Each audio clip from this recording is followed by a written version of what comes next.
नमस्कार, अपना बिहार में स्वागत है आपका। मैं हूं आपके साथ सिरांधा शेखर। खबरों की शुरुआत करते हैं। जननायक कर्पूरी ठाकुर की आज 97वीं जयंती है। राजनीतिक दल कर्पूरी ठाकुर की सियासी विरासत पर अपना अपना दावा करते रहे हैं। आज भी बिहार में यही हालात हैं। सभी पार्टियां जयंती पर अलग अलग कार्यक्रम कर रही है। जेडीयू की ओर से पार्टी कार्यालय के कर्पूरी सभागार में कार्यक्रम का आयोजन किया गया। कार्यक्रम में सीएम नीतीश कुमार सहित जेडीयू के कई बड़े नेता शामिल हुए।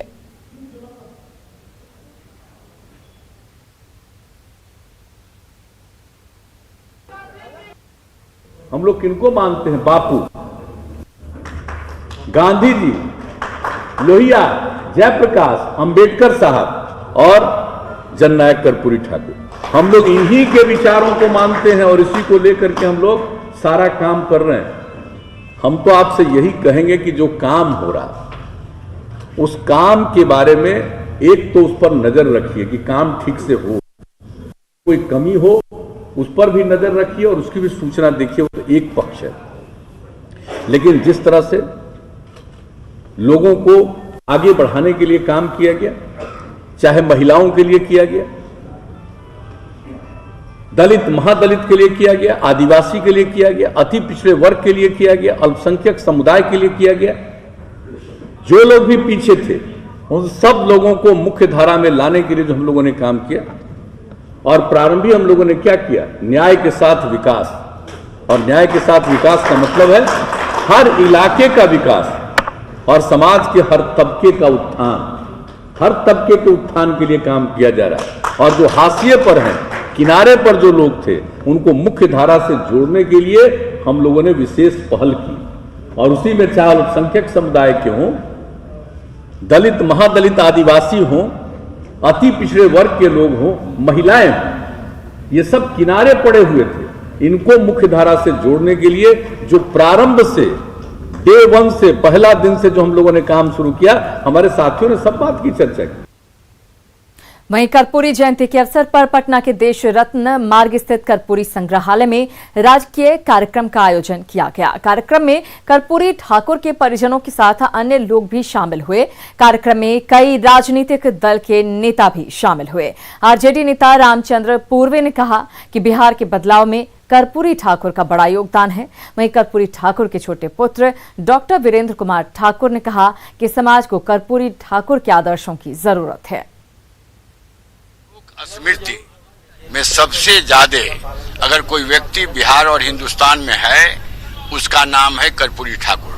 कर्पूरी ठाकुर का जीवन सभी, जब हम अपनी जिंदगी को प्रारंभ करते हैं तो एक विराम चिन्ह है कि इतनी बड़ी ताकत, राजनीतिक ताकत रहते हुए भी उन्होंने एक कट्ठा जमीन खरीदने का काम नहीं किया। अभी तो सभी लोग उन्हीं के नाम से हैं, जैसे नीतीश कुमार जी हैं, लालू जी हैं, रामविलास जी थे, सभी लोग उन्हीं के पार्टी के थे। और अभी सब लोग, अभी जो आप पूछे काम चल रहा है उनके इस पर बिहार में। उनके आदर्शों की कितनी जरूरत है?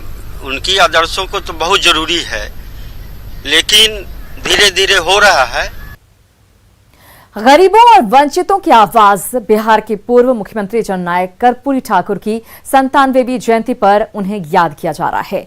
उनके साथ काम करने वाले उनके सहयोगी रहे बनारसी ठाकुर ने कहा, वर्तमान परिप्रेक्ष्य में जो राजनीति है वो कर्पूरी ठाकुर की विचारधारा से बिल्कुल अलग राह पर है। हालांकि सत्ता और विपक्ष के लोग उनकी विचारधारा पर चलने की बात जरूर करते हैं। वहीं उनके पुत्र और वर्तमान में राज्यसभा सांसद रामनाथ ठाकुर ने कहा कि जननायक कर्पूरी ठाकुर को भारत रत्न देने की आवाज लगातार उठाई जा रही है।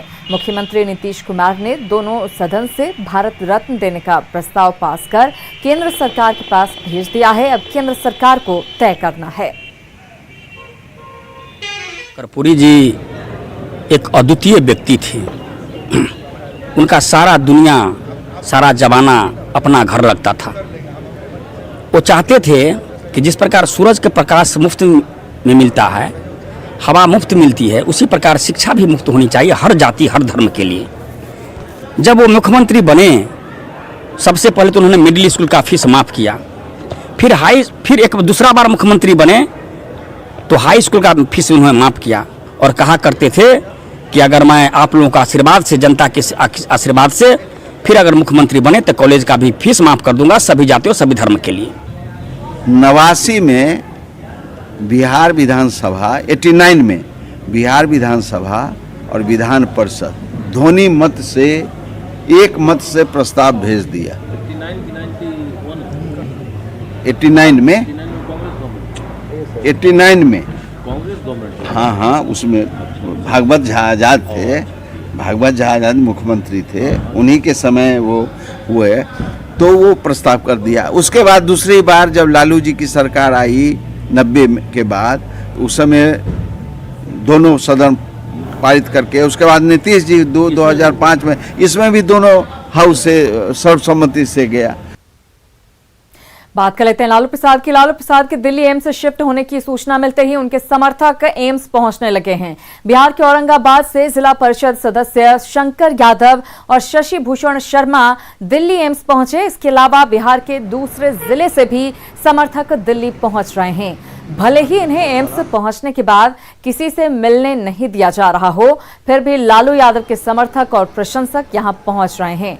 न्यूज 18 से बात करते हुए इन लोगों ने कहा कि लालू यादव गरीबों के मसीहा हैं और हम उनके जल्द स्वस्थ होने की कामना करते हैं। इनसे बात की संवाददाता अमितेश ने। आरजेडी सुप्रीमो लालू प्रसाद यादव को दिल्ली के एम्स में शिफ्ट किया गया है कल रात को ही। उसके बाद उनका यहां पर इलाज चल रहा है डॉक्टर राकेश यादव की निगरानी में।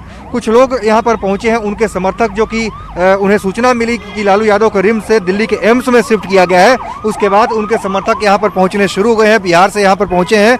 उनसे बात करेंगे। आप कहाँ से आए हैं? बिहार से। हम औरंगाबाद जिले से आए। आप आरजेडी से जुड़े हुए हैं? बिल्कुल, आरजेडी से जुड़े हुए हैं, जिला परिषद के सदस्य भी हैं।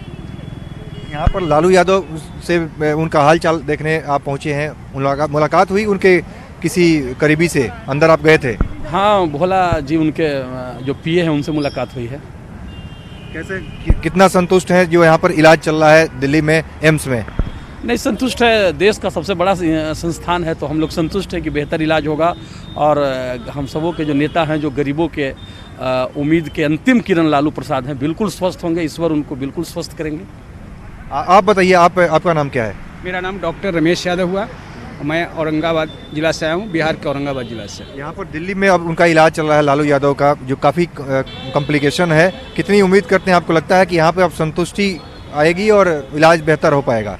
बिल्कुल, पूरे बिहार के गरीब लालू यादव के लिए चिंतित हैं और ईश्वर से प्रार्थना कर रहे हैं कि स्वस्थ हों, क्योंकि गरीबों के मसीहा हैं। गरीब ईश्वर के रूप में उन्हें देखता है। देखा जाए तो आरजेडी के तमाम कार्यकर्ता समर्थक यहाँ पर पहुँच रहे हैं बिहार के अलग अलग जिलों से। औरंगाबाद से आए हैं, जो कि जिला परिषद के सदस्य भी हैं और आरजेडी के नेता भी हैं, लालू यादव के प्रशंसक हैं, समर्थक हैं, उनके चाहने वाले हैं। दिल्ली पहुँचे हैं बिहार से यहाँ पर, जैसे ही उनको सूचना मिली कि लालू यादव को रांची के रिम्स से दिल्ली के एम्स में शिफ्ट किया गया है, उसके बाद से उनके चाहने वाले आए हैं। हालांकि प्रोटोकॉल के तहत, खासतौर से कोरोना पीरियड होने के चलते, दिल्ली में एम्स में जा करके जहां पर लालू यादव शिफ्ट है वहां पर जाने की अनुमति नहीं दी जा रही है। लेकिन उन लालू यादव के जो करीबी हैं, उनके पीए भोला यादव जो हैं, उनसे इन लोगों ने हालचाल लिया है और सभी लोग इस बात की दुआ कर रहे हैं, इस बात की कामना कर रहे हैं और लगातार यही शुभकामना दे रहे हैं कि लालू यादव बेहतर हों, स्वस्थ हो जाएं और जल्द से जल्द उनका इलाज बेहतर तरीके से एम्स में हो सके। कैमरामैन अपू पाठक के साथ Amitesh, news 18 Delhi.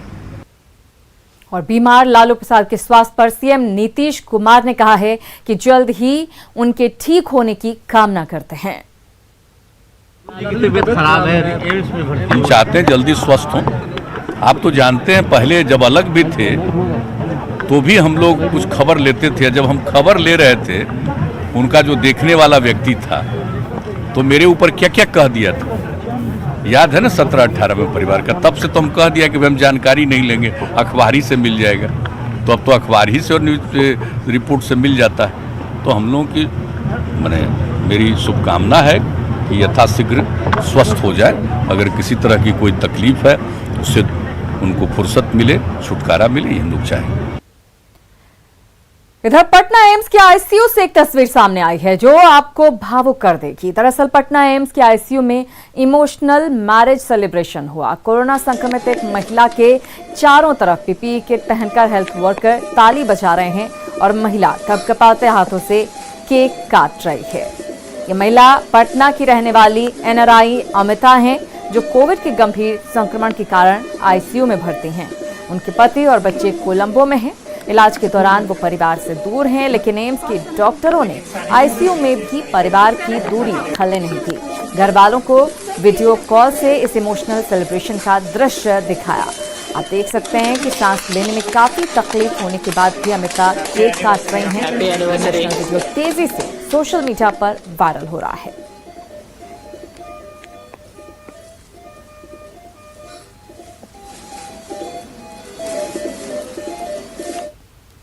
Rohtas dairy on सोन में इन दिनों रक्षा मंत्रालय की जमीन से अतिक्रमण हटाने का काम चल रहा है। आपको बता दें कि डेहरी के पराव मैदान का पूरा इलाका रक्षा मंत्रालय के अधीन है, लेकिन पिछले कई दशकों से इस पूरे इलाके को अतिक्रमण कर लिया गया था। स्थिति ये हो गई थी कि डिफेंस की इस जमीन पर 250 से अधिक बड़ी बड़ी बिल्डिंग भी बना दी गई, लेकिन पिछले सप्ताह से जब यहां पर अतिक्रमण हटाने का अभियान चलाया जा रहा है, दानापुर कैंट से आए सेना के जवान स्थानीय पुलिस बल की मदद से बड़े बड़े बुलडोजर लगाकर मकानों को तोड़ना शुरू कर चुके हैं। लेकिन स्थानीय लोगों का आरोप है कि जो गरीब तबके के झुग्गी झोपड़ी में रहने वाले लोग थे या फिर जिनकी पहुंच पैरवी नहीं थी, ऐसे लोगों के मकान को तो ध्वस्त कर दिया गया, लेकिन जो रसूखदार हैं और जिनकी बहुत ऊपर तक पहुंच है, ऐसे लोगों पर कार्रवाई नहीं की जा रही है।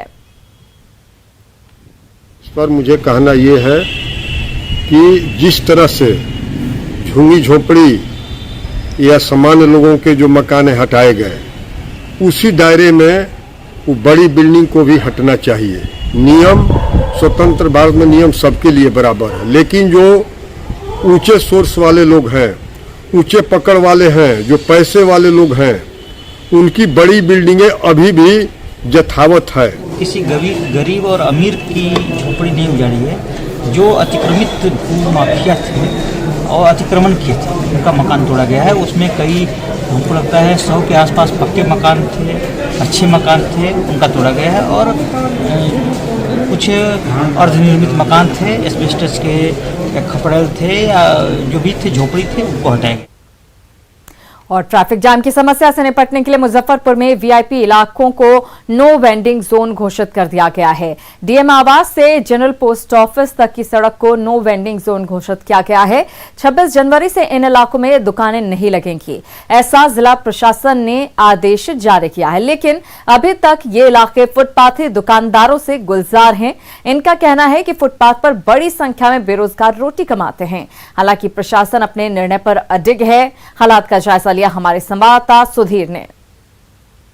मुजफ्फरपुर में शहरी इलाके में ट्रैफिक जाम और सड़क जाम के हालात से निपटने के लिए प्रशासन ने तय किया है कि जो वीआईपी इलाके हैं उसे नो वेंडिंग जोन घोषित किया जाएगा। तो अभी हम खड़े हैं समाहरणालय के आसपास, जहां कलेक्टर का निवास है, उसके अलावे जो आयुक्त है उनका कार्यालय है। लेकिन यहां देखिए कि सड़क के दोनों तरफ किस तरीके से दुकानें सजी हैं। देख सकते हैं दूर दूर तक, जितनी दूर तक हमारी नज़र जाती है वहाँ तक आप देखिए कि सड़क किनारे ये दुकानें सजाई गई हैं। पर एक मिनट, आप बुजुर्ग आदमी हैं, मुजफ्फरपुर में सड़क जाम क्यों लगता है, क्या कहेंगे? यहाँ बिल्कुल टावर से आगे जाइए, दोनों तरफ आधा से अधिक तो लोग सामान रख दिए हुआ है। अच्छा। तो वो साफ होता है, फिर लोग आकर के चलाता है। हम लोग को दुकान रोड से 10 फीट हट करके नाला के ऊपर दुकान लगती है। यहाँ पर नाला के ऊपर दुकान है, जिससे पब्लिक को भी कोई डिस्टर्ब नहीं होता है चलने में पैदल के लिए। जैसा सबके साथ है वैसा हमारे साथ होगा। अच्छा, मतलब हम लोग चलेंगे जिला प्रशासन के अधिकारी के पास कि आखिर ये जो निर्णय है उस निर्णय के आलोक में जो मांग है दुकानदारों की और जो स्टैंड है दुकानदारों का, उसको लेकर उनका क्या स्टैंड रहेगा। इस बाबत नगर निगम द्वारा लोगों को सूचना दी जा रही है। जो छोटे छोटे दुकानदार हैं उनके संज्ञान में ये बात लाई जा रही है और ये हम समझते हैं कि 26 जनवरी से लागू होगा, जैसा कि बैठक में ये बात बताई गई है। तो अब थे जिला सूचना जनसंपर्क पदाधिकारी। प्रशासन का जो संकल्प है उससे इन्होंने अवगत कराया है कि जाम की जो समस्या है, खास करके मुजफ्फरपुर में सड़कों किनारे जो अवैध दुकानें लगती है उसकी वजह से ज़्यादा होती है, तो सर्टेन एरियाज़ को नो वेंडिंग जोन घोषित करना है। प्रशासन का संकल्प अपनी तरफ है और जो वहाँ दुकानदार हैं उनके तर्क अपनी तरफ है। देखना है रास्ता क्या निकलता है। सुधीर कुमार, न्यूज़ 18, मुजफ्फरपुर। अब देखते हैं खबर एयरपोर्ट पर उड़ते खतरे की।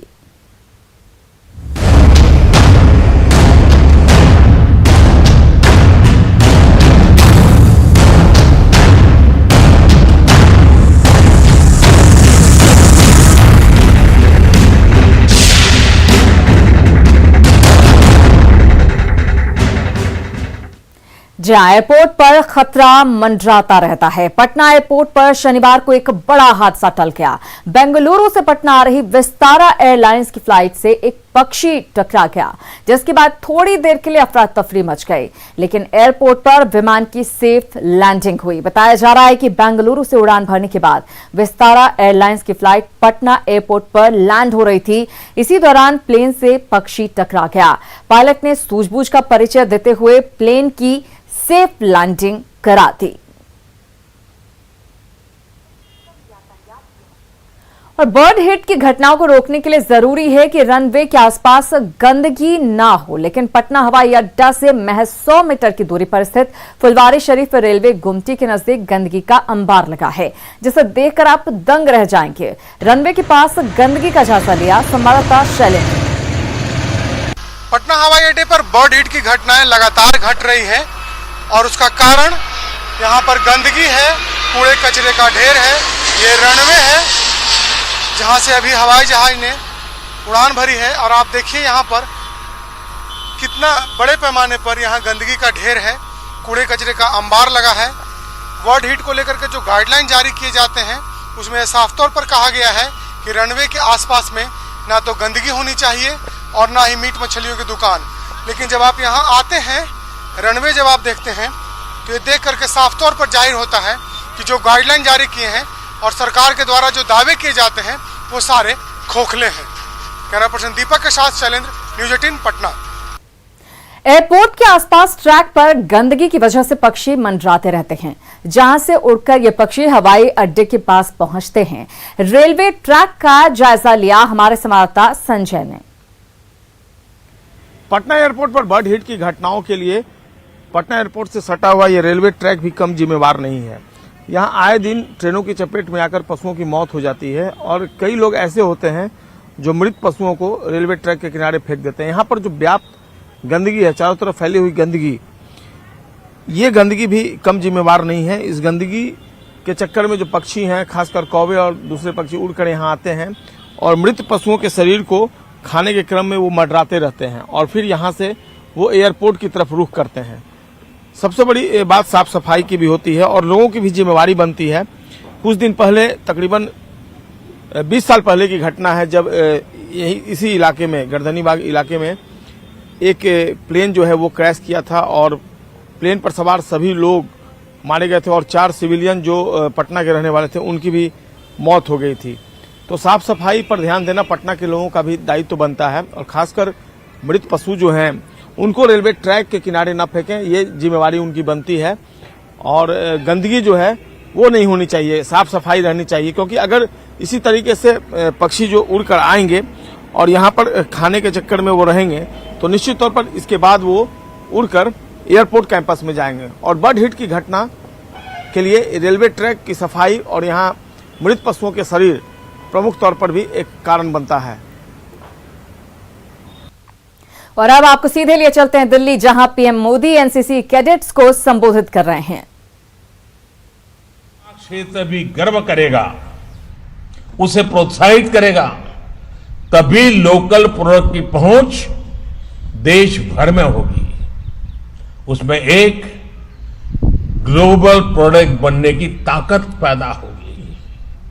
साथियों, ये वोकल फॉर लोकल, ये आत्मनिर्भर भारत अभियान, इनकी सफलता आप जैसे नौजवानों पर टिकी हुई है। और आज जब मेरे सामने एनसीसी और एनएसएस के इतने सारे नौजवान हैं, उनको तो शिक्षा दीक्षा शिस्त सब यही दिया जाता है। मैं आज आपको एक छोटा सा काम देना चाहता हूं और देश भर के हमारे एनसीसी के नौजवान मुझे जरूर इस काम में मदद करेंगे। आप एक काम कीजिए, सुबह उठ करके रात को सोने तक जिन चीजों का आप उपयोग करते हैं, टूथपेस्ट हो, ब्रश हो, कंघा हो, कुछ भी, घर में एसी हो, मोबाइल फोन हो, जो भी, जरा देखिए तो कितनी चीजों की आपको जरूरत होती है दिन भर में, और उसमें से कितनी चीजें हैं जिसमें हमारे देश के मजदूर के पसीने की महक है, कितनी चीजें हैं जिसमें हमारे इस महान देश की मिट्टी की सुगंध है। आप चौंक जाएंगे, जाने अनजाने में इतनी चीजें विदेश की हमारे जीवन में घुस गई हैं, हमें पता तक नहीं है। एक बार उस पर देखेंगे तो पता चलेगा कि आत्मनिर्भर भारत बनाने का सबसे पहला कर्तव्य हमी से शुरू होना चाहिए। इसका मतलब मैं ये नहीं कह रहा हूं कि आपके पास कोई विदेशी चीज है तो कल जाके फेंक दो, ये मैं नहीं कह रहा हूं। मैं ये भी नहीं कह रहा हूं कि दुनिया में कोई अच्छी चीज हो हमारे यहां न हो तो उसको लेने से मना करें, ये नहीं हो सकता। लेकिन हमें पता तक नहीं है, ऐसी ऐसी चीजें हमारे रोजमर्रा की जिंदगी में हमें एक प्रकार से गुलाम बना दिया है, मानसिक गुलाम बना दिया है। और 26 जनवरी को गणतंत्र दिवस से पहले एनसीसी कैडेट्स को संबोधित करते हुए प्रधानमंत्री नरेंद्र मोदी। इसी के साथ इस बुलेटिन में फिलहाल इतना ही, लेकिन न्यूज़ 18 बिहार झारखंड पर खबरों का सिलसिला लगातार जारी है।